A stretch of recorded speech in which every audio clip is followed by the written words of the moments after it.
ये हमें सिखाया गया, सकाश दो सकाश दो सकाश दो, उसको सकाश दो सकाश दो सकाश दो। जाती कहाँ है सकाश पता नहीं, होता कुछ नहीं, क्योंकि हम मोह में फंसे हैं। कहाँ से सकाश जाएगी? तो अपने सारे रिलेशनशिप्स को एनालाइज करना है कल अमृत वेला। एक एक व्यक्ति जो जीवन में है, पति आगे देखो, पत्नी आगे देखो, बेटा बेटी, centre, centre incharge, centre teacher, centre साथी, colleague, senior, junior, boss, office के दोस्त, मित्र, संबंधी, और हमारा और उसका किस तरह का कनेक्शन है। और धीरे धीरे cut cut cut cut cut cut cut cut करते जाओ। ये संबंध ही दुख का कारण बना है, हमारी अपेक्षा ही दुख का कारण है कि ये मेरे दुख को समझे, मेरा बॉस मेरे को समझे। यही तो दुख का कारण है। 4 दिन से एडमिट है, अभी तक फोन नहीं आया, पूछा नहीं, देखा नहीं, यही दुख का कारण है। हमें इस संसार में किसी से कुछ नहीं चाहिए, किसी से भी कुछ नहीं चाहिए।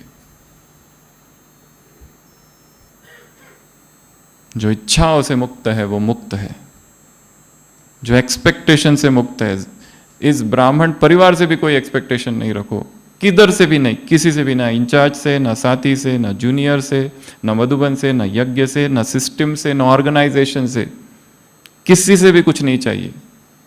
हमारी इच्छा है कि हमारे साथ न्याय हो, और जो हो रहा है हमको लगता है यह अन्याय है, और कर कुछ नहीं सकते, दुखी हो रहे बस। कैसे लड़ूं, ये सोच सोच के ही दुखी हो रहे। लड़ना किसी से भी नहीं है, कुछ करना ही नहीं है किसी से। और जिस व्यक्ति से हमारा सबसे ज्यादा मोह है और सबसे ज्यादा प्यार है, वही व्यक्ति हमारे सबसे बड़े दुख का कारण है।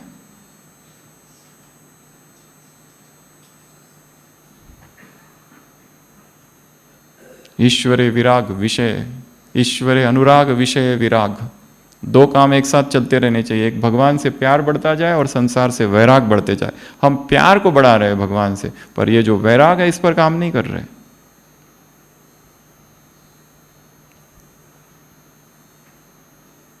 क्यों किससे कितनी बातें करनी है? Calls, messages, video calls, WhatsApp, chat, mail, दिन रात कॉन्टैक्ट्स।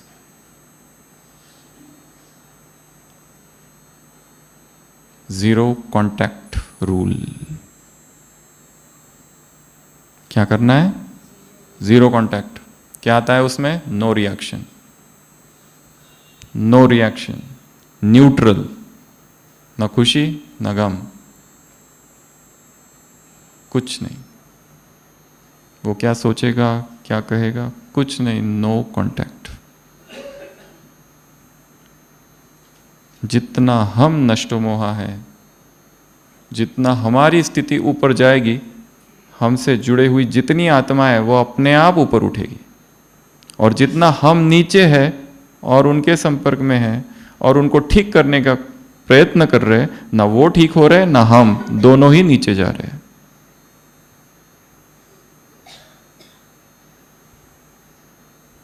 इतना गहरा काम करना है, भीतर उठ रहे उस नाद को सुनना है, उस अलौकिक अंतर्नाद को।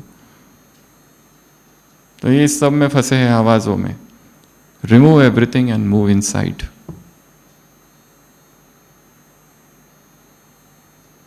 उसके लिए संकल्प जरूरी है कि अब तक जो किया वो किया। अभी जो सेवा है उसके प्रति अपना दृष्टिकोण बदल देना है। सोचो कि ये सेवा मेरा क्या है? पश्चाताप।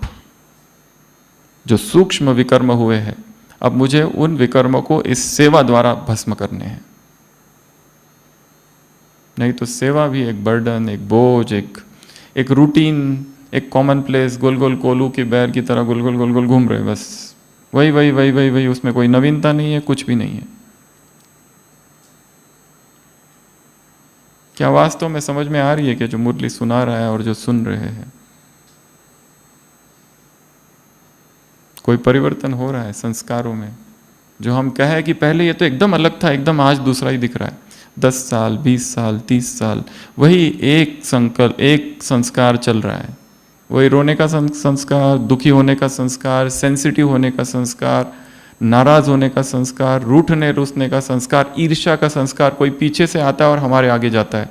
कोई छोटी सी कन्या आ गई सेंटर पे और हमसे आगे जा रही है, दुख होता है। कोई कुमार आ गया, कोई किसी में कोई विशेष कला है, कम उम्र का है, पीड़ा होती है, क्योंकि मनुष्य का मन ईर्ष्या द्वेष सबसे भरा रहता है।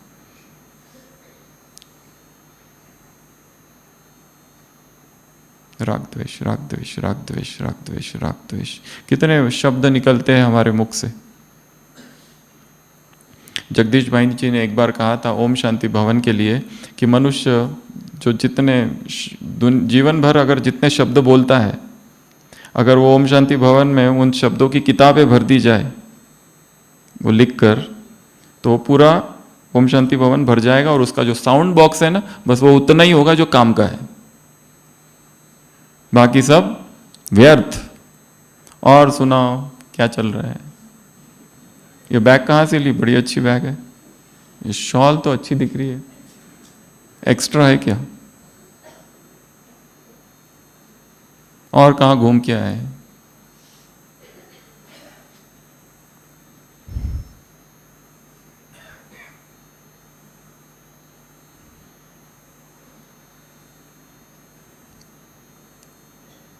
आत्मा तपस्या से तृप्त होती है, सुख सुविधाओं से नहीं। सुख सुविधाएं तो उसे और कमजोर करते हैं।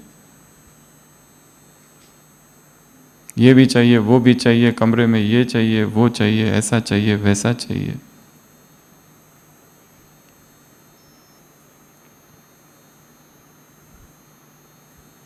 तुम वनवाह में हो, तापसी जीवन है। ये खाऊं, वो खाऊं, ये करूं, वो करूं, सारी बुद्धि दिन रात भोजन में डूबी हुई है। स्वामी विवेकानंद से पूछा गया तुम्हारे देश का क्या हुआ, तुम्हारे धर्म का क्या हुआ? उन्होंने कहा मेरे देश का धर्म चूल्हे चौके में जाके भस्म हो गया है। Where kitchen is temple and food is God. सुबह उठते हैं तो नाश्ते में क्या खाना है, वो हो गया तो दोपहर में क्या खाना है, वो हो गया तो रात में क्या खाना है, और दो दिन भर टोलियां खाते हैं वो अलग। सारी बुद्धि किसमें है? खाऊं खाऊं खाऊं खाऊं खाऊं खाऊं, क्या बनाया क्या बनाया क्या बनाया। टेस्ट, स्वाद, योगी अर्थात ये स्वाद और ये रस सबसे परे साधना करनी है। किसी एक मुरली में बाबा ने कहा है ब्राह्मणों के सामने एक दिन सबसे कड़ा पेपर आएगा भूख और प्यास का।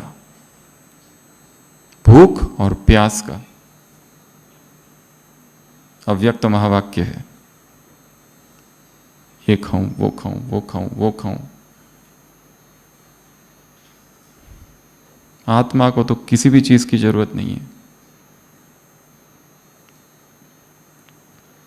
निर्भोज,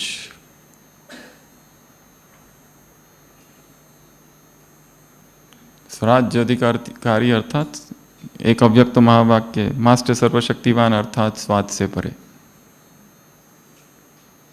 सारी बुद्धि स्वाद में ही लगी है। इसकी टेस्ट कैसी है? स्वाद, रस, भूख, प्यास, चारों से परे।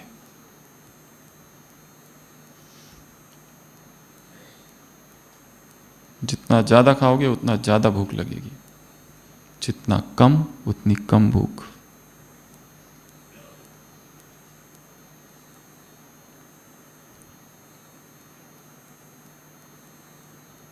इस शरीर को बहुत कम चाहिए, जितना अभी ले रहे हैं ना उसका 1/10।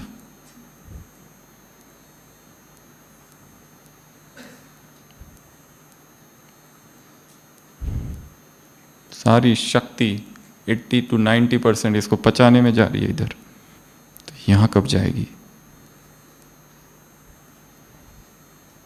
और कुमार और भाई, यदि ब्रह्मचर्य की साधना करनी है तो सबसे बड़ी साधना है भोजन की। वो होते ही ब्रह्मचर्य चरणों में आके गिरेगा ऐसे, बिना कोई प्रयत्न के। ओज और तेज उत्पन्न होगा वाणी में।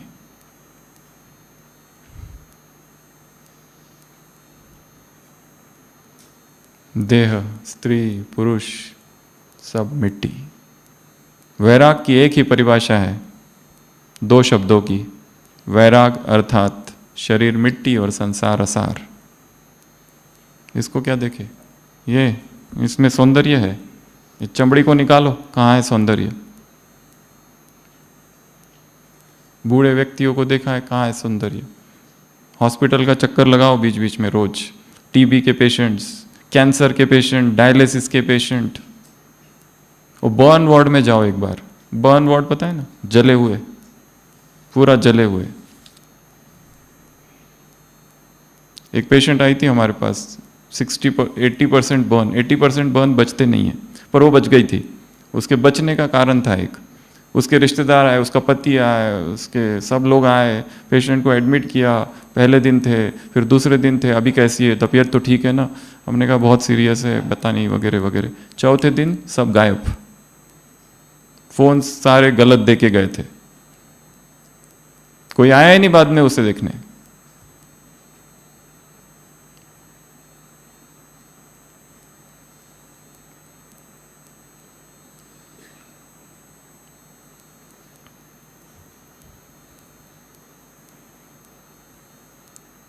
जिसे प्रेम कह रहे हैं वो वासना मात्र है, शरीर की, भोग की,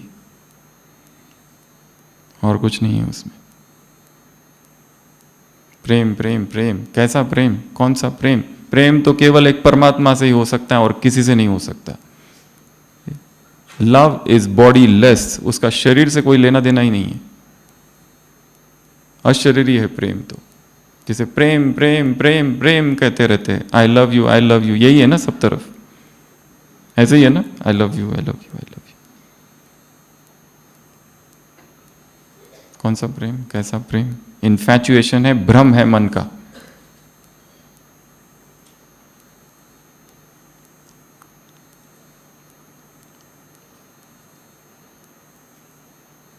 अभी अभी शादी हुई थी, एक युगल यहाँ आए, वो कहाँ, अनाद्रा, सेल्फी लेते लेते लेते लेते वो बहन जिसकी अभी भी शादी गई और गिर गई नीचे, हॉस्पिटल लेके आए, डेड, ब्रॉड डेड। तो उसका जो युगल था, यंग, 25 साल का, 25-30 साल का, सुबह से लेकर रात तक, शाम तक रो रहा था। हॉस्पिटल की देखा है ना अपने, हॉस्पिटल उसकी जो सीढ़ियाँ है ना सामने, वहाँ बैठ के रो रहा है, छाती पटक रहा है। इतना प्यार उसका उससे, अपनी पत्नी से, इतने आंसू। उसको समझाने के लिए 2 लोग उसको कह रहे घर चलो, घर नहीं जाऊंगा, इधर ही रहना है। रो रहा है कंटिन्यूस, इतना अथाह, कैसा निस्वार्थ प्यार, परम प्रेम, प्रेम की पराकाष्ठा। 2 मास के बाद फिर वो ओपीडी में आया था, डॉक्टर शादी में जरूर आना, अभी दूसरी शादी, वो गई।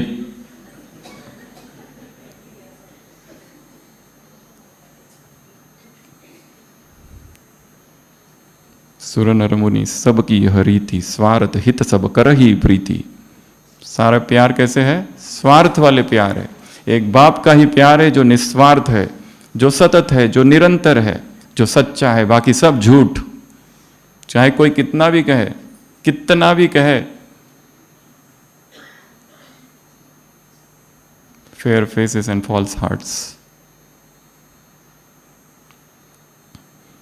इसलिए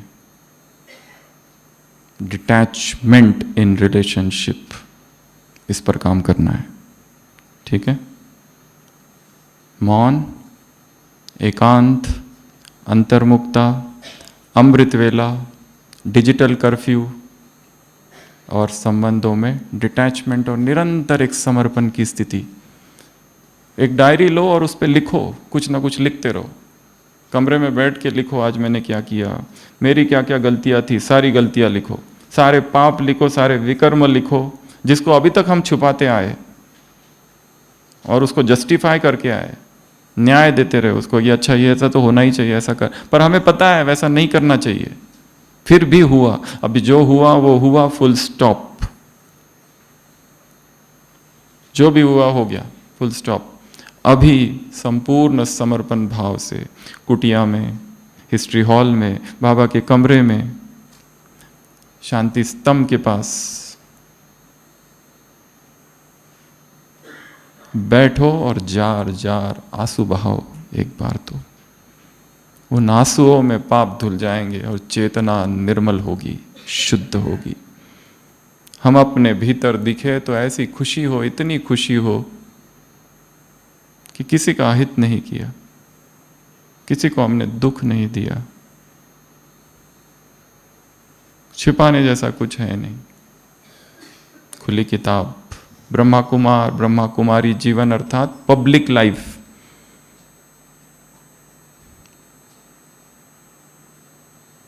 and at the same time अप्रभावित, अनडिस्टर्ब्ड। न स्तुति से कोई लेना देना है, न निंदा से कोई लेना देना, वो दोनों ही धूल है, बहुत छोटे, हम तो बहुत ऊंचे हैं उससे।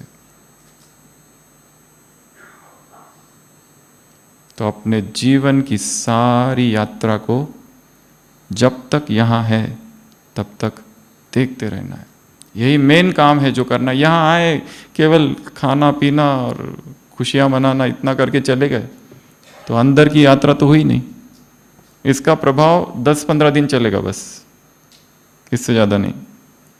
तो जब वहाँ पहुँचोगे सोचो मुझे रियल भट्टी तो वहाँ पहुँच के करनी है। ये केवल तैयारी है। रियल भट्टी कब चालू होगी, जो हम हर ग्रुप से कहते हैं, कब पहुँच रहे हैं, घर कब पहुँच रहे हैं, कौन सी तारीख, 16 को पहुँच रहे हैं, 17 से भट्टी चालू करनी है, ठीक है, 21 दिन की। और उस भट्टी का क्या थीम होगा उसकी प्लानिंग अभी करो मधुबन में बैठकर। किसी को जॉब की प्लानिंग करनी है, किसी को करियर की प्लानिंग करनी है, किसको संबंधों पर काम करना है, किसका ब्रह्मचर्य, इतने सालों से सब कुछ करने के बाद में भी ब्रह्मचर्य खंडित ही खंडित हो रहा है। अंदर में आत्मग्लानि का भाव भरा है, आंखें नहीं मिला सकते बाबा से, पाप की छाया है सांसों में। उस ब्रह्मचर्य की भट्टी करो, संबंधों की भट्टी करो। किसी का अमृत वेला नहीं होता है, अमृत वेले की भट्टी करो। कोई मुरली का अध्ययन नहीं कर पाते, पढ़ाई नहीं होती है, उसकी भट्टी करो। अपनी स्व भट्टी लगाओ, स्व शिविर, स्व भट्टी।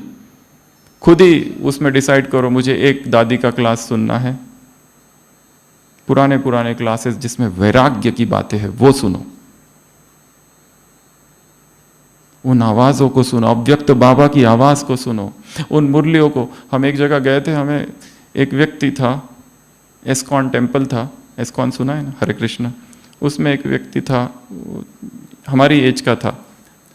तो 7 दिन हम उसके साथ थे, उससे मिले, रोज मिलते थे। उसका इतना प्यार था और उसको आंखें नहीं थी, मतलब 10 साल की उम्र में अंधा हो गया था वो, जन्मांध तो नहीं कहेंगे, परंतु पूरी गीता उसको याद थी। इतनी बड़े उसके पास किताबें थी भगवत गीता की, ब्रेल लिपि से लिखी हुई। तो वो हम उसके साथ जाते थे, उसके साथ बैठते थे, ऐसे ही कुछ काम से गए थे। तो वो उस किताब को ऐसे ऐसे प्यार करता था, भगवत गीता को। उसको दिखता नहीं था, हम उसको पूछते तुम क्या कर रहे हो, वो कहता था उसको फील कर रहा हूँ, I am trying to feel this Gita. देखो कितना प्यार है। वैसे मुरली को फील करना है, टच करना है, उसके वाक्यों में परमात्मा प्रकंपन है।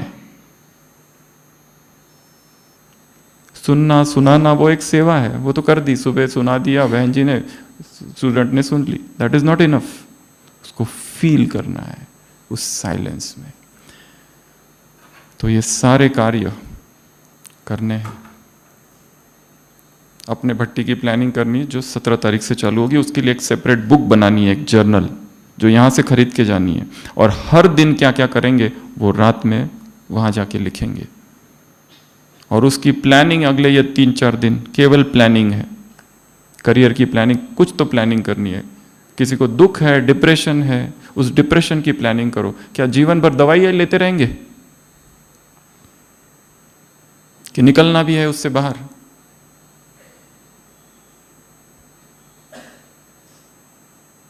भक्तों को पता चल जाए कि दुर्गा देवी उदास है तो क्या होगा? भक्तों को पता चल गया दुर्गा देवी रो रही है तो भक्त क्या करेंगे? भक्तों को पता चल गया कि दुर्गा देवी का सरस्वती से झगड़ा हो गया है तो भक्त क्या करेंगे?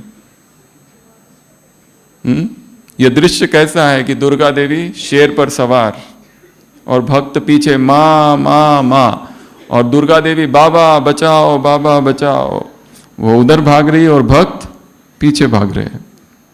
वो कहती बाबा कुछ करो, मेरा कुछ तो करो, ये घुटने का तो कुछ करो, दर्द कम ही नहीं होता, ये कमर दर्द का कुछ करो, पूरे शरीर में दर्द, पूरे शरीर में दर्द, रिपोर्ट में कुछ नहीं आता, और बुखार तो 10 साल से कंटिन्यूअस चल रहा है पर थर्मामीटर में कभी नहीं आता। यहां निरंतर दर्द होता रहता है। 20 साल पहले एक बार नारियल गिरा था, तब से चालू है। ऐसे अजीब और गरीब कंप्लेंट्स लेके आते, पर वो रिपोर्ट में कुछ भी नहीं आता है। आप क्या करें बताओ? यहां दर्द होता है, यहां बहुत severe pain. ECG normal, 2D एको नॉर्मल, एंजियोग्राफी नॉर्मल। कब होता है? जब एक दूसरी आत्मा को जैसे देखती वो सामने आती है, यहां दर्द चालू होता है, इधर एकदम ऐसे। जब वो चली जाती है तो ठीक होता है। क्या क्या भरा है चेतना में, किस किस के प्रति घृणा, नफरत, सबको माफ कर दो। इस भट्टी में जितनी आत्माओं को हम जानते हैं सबको माफ करना है, सबसे माफी मांग लेना है और धन्यवाद का भाव प्रकट करना है। ये 3 कार्य अमृत वेला रोज करने हैं। हाथ जोड़कर मैं क्षमा प्रार्थी हूँ, इस संसार की जितनी आत्माएं, इनमें से जितनों को मैंने अगर कोई दुख दिया होगा मनसा वाचा कर्मणा, हे आत्माओं मैं क्षमा प्रार्थी हूँ, मुझे क्षमा करो। या जिसको जानते हो उसको आंखों के सामने लाओ। या फिर किसके प्रति हमारे मन में ऐसा भाव है कि इसने मेरे प्रति इतना अत्याचार किया है, अन्याय किया है, तंत्र मंत्र किया है, जादू टोना किया है, षड्यंत्र किए हैं, तुमने जो किया सब किया, मैं तुम्हें माफ करता हूँ। बस हमें पॉजिटिव एनर्जी क्रिएट करनी है और सबके प्रति अहोभाव, धन्यवाद का भाव। जिसने बहुत कुछ हमारे, उसने भी बहुत अच्छी हमें शिक्षाएं दी है। यदि हम किसी व्यक्ति से डिस्टर्ब हो रहे हैं तो वो बताते हैं कि हमारे भीतर डिस्टर्बेंस अभी भी है, हमें अभी भी काम करना बाकी है, बहुत काम करना बाकी है।